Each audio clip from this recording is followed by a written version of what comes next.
Here's how to resize any window or panel in Godot. So here I've got a text edit node that I've named panel, a colorX node, as well as a control node that I've named resize area. And that's what we're going to use to actually change our mouse cursor and allow us to actually resize any window that we wish to resize. So what we're going to need is a control node as our main root of the scene, a text edit node, panel node, whatever node that you wish to resize, colorX node to actually show us where our resize area is, and a control node that I've renamed resize area. And both colorX and resize area, you're going to want to go to rect, set size to 0 for both of them. And for resize area, you're going to want to go to mouse and set the default cursor to main diagonal resize. That's what's actually going to change our mouse cursor when we put it over the resize area. Okay, attach a script to control, and I'll be sharing this code in the comments below. Link to a GitHub repository. And the control node, we're going to want to go to node, and we're going to need to connect these two signals called tree entered, tree exited. And once we've connected them, we're going to want to connect this control node's GUI input to our main function that will actually allow us to resize once we've clicked and dragged that resize area's area. And at the very bottom here, I've just got a simple debug function to print out our window size, resize area, position, and size. So whenever we press the home key, it'll just print out our new positions once we've resized our window. Sorry, I'm derping a little bit. But yeah, press the home key and you'll see that resize area, it's hard-coded. This area we don't ever really want to change, so that I've hard-coded it to being an 8x8 that's centered on the corner of our main window.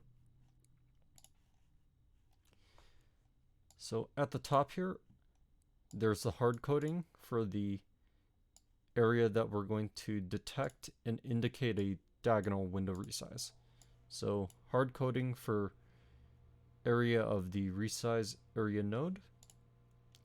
And here in our function ready, we're going to set the position and size of our resize area to the corner of the node, just like I said. And this sets our minimum size of the resize area. And here we're going to set the area to stay on the corner. Yeah, okay, I've already said this, but yeah. So here I've got a subtraction of half of the minimum size. This is to actually center the node, center the colorect and the resize node to the window. Because if you just have